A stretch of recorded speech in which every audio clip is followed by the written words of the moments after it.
let's get into our next topic. It's weird. We talk about the Giants here and there, but recently I've been talking about the Giants a decent. I talk about Saquon on Monday. He's holding out supposedly. He wants a big contract. So we'll see what happens with that situation. He's not ruled out sitting out next year.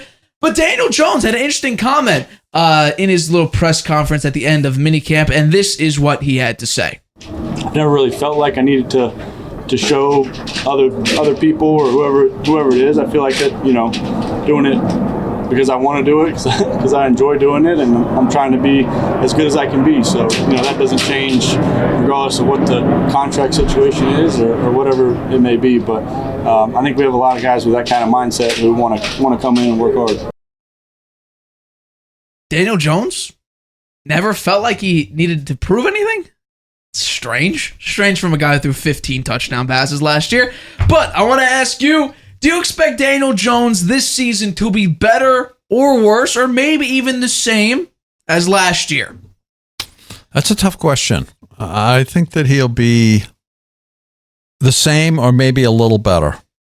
Ooh.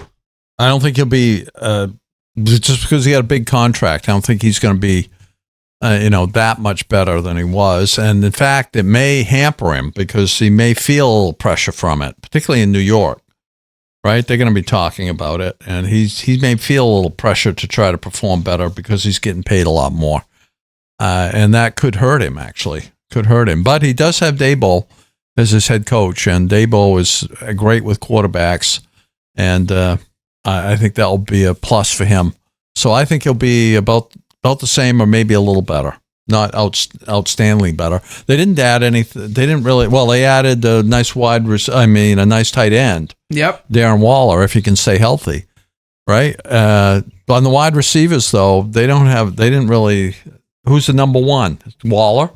Is he the number one? I think Waller will be a. The wide receivers. They don't have really a number one. I don't think. Well, no, not a true number one. And truthfully, I don't think a tremendous amount of teams do have a true wide receiver one. That's why they probably, there were rumors about, Jerry Jeudy, Cortland Sutton, wide receivers like that could have been available. Right now, the wide receiver one is a guy who I think we both thought had a lot of potential. Isaiah Hodgins, based on ESPN, is the wide receiver one. Wide receiver two is Darius Slayton. And wide receiver three, I believe, is former Colts wide receiver Paris Campbell.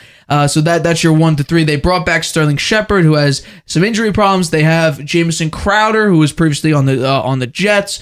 They don't have tremendous guys as your wide receiver core, but Hodgkins, he did play well last year. No, he did. Partway through the year, they got him going, and he was good. He was good in the playoffs. Yeah. No, he has a lot of potential.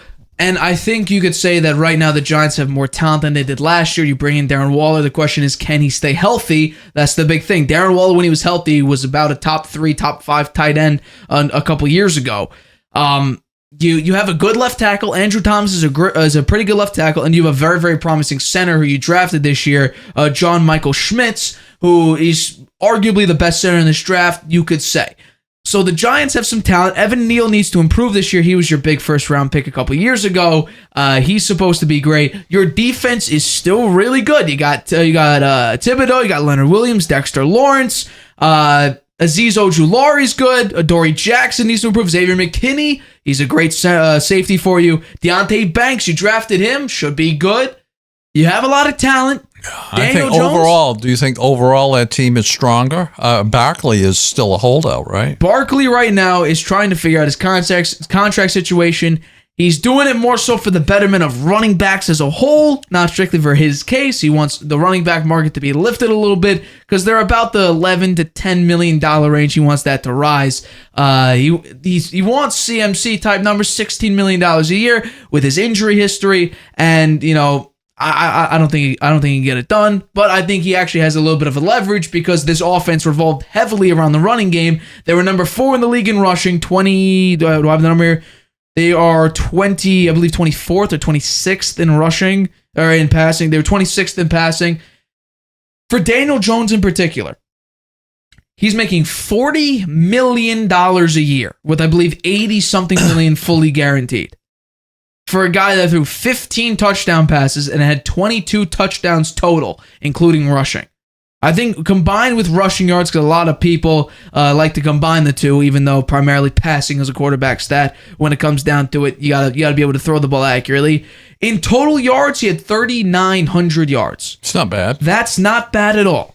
However, if you're making $40 million a year, I gotta see more than 15 touchdown passes. I have to. You can't dink and dunk your way. You may make it back to the playoffs because the NFC is very, very weak. Yeah. But you're not going to go in a deep playoff run with Daniel Jones dinking and dunking to Isaiah Hodgins or Paris Campbell.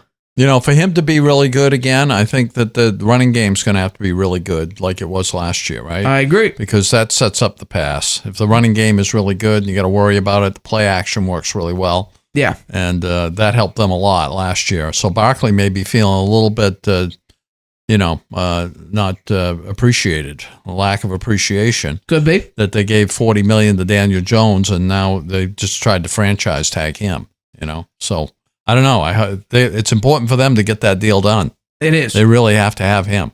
Now, we go back onto it. What do you think would have been smarter? Franchise tag Daniel Jones, sign Saquon? Or do you think it was a right move to franchise tag Saquon and sign Daniel Jones to a big deal? First of all, big deal? $40 million for a guy to 50? Like, that still blows my mind. I looked it up. On several websites that deal with this contract, Over the Cap and Spot Rack, his average annual salary was $32 million a year. You gave him $8 million more, and he asked for $45 million a year or more.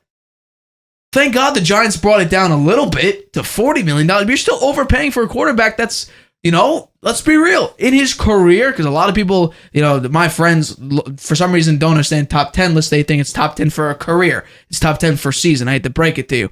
But since they do top 10 for a career, he's not an above average quarterback. He's a below average quarterback. Yeah, well, they didn't have a lot of choice, I think. What were they going to do? Derek Carr, Jimmy G. They weren't going to go. Carson Wentz. Given he had a season that was pretty good, you got to say, when you put the running together with the passing, he scored quite a few touchdowns running it. Yes. Right? So he had 15 passing touchdowns. How many running touchdowns? Seven.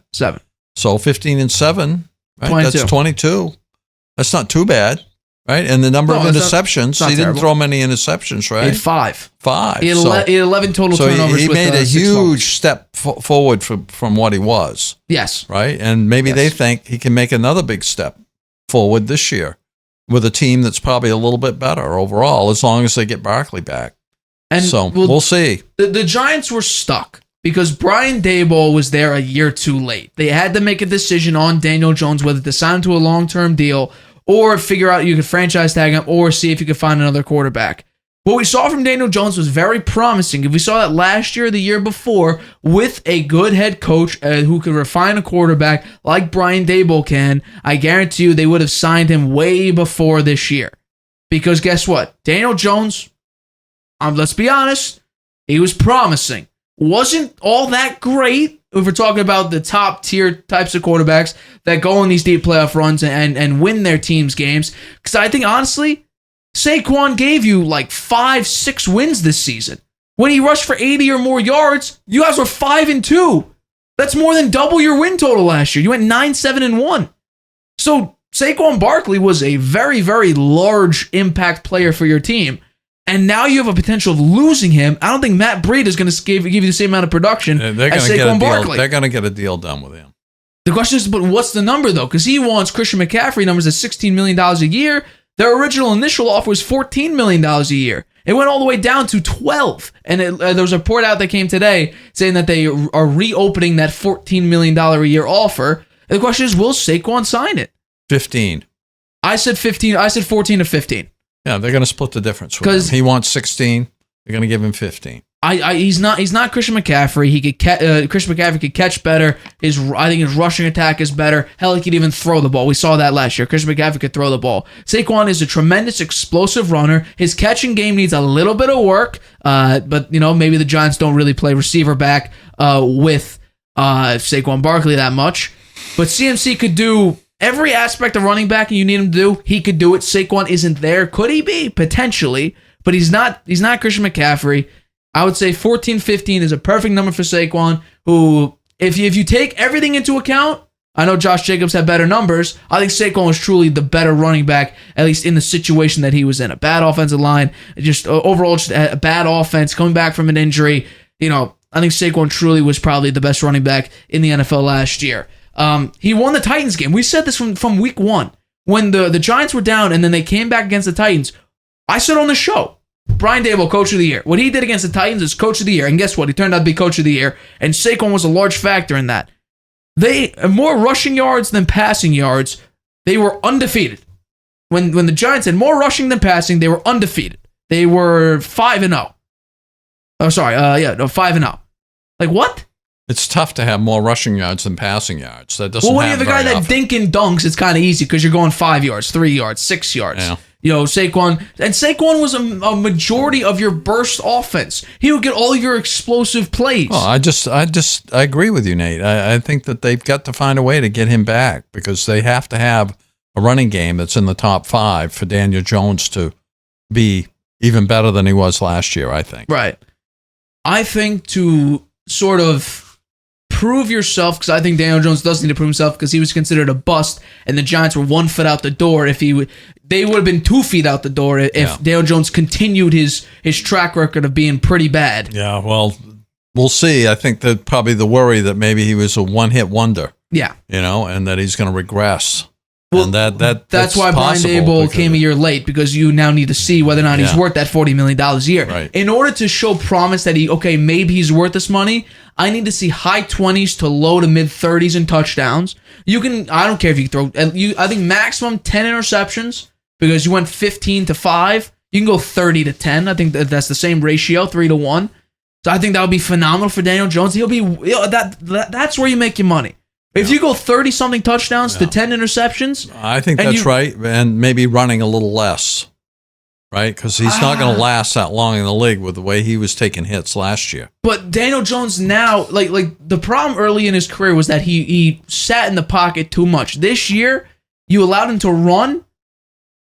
The offense opened up a little bit. I say maybe learn how to slide, run the same amount. Just don't take so many hits. Big hits, yeah. Like Josh Allen, he now knows he can't take these monster hits where he goes. He took some pretty big hits last year. Lowers his shoulder into a defender. You can't do that. Learn to slide, and then you'll be fine. Daniel Jones, his running production is a large part of his game, and it's an important part of his game.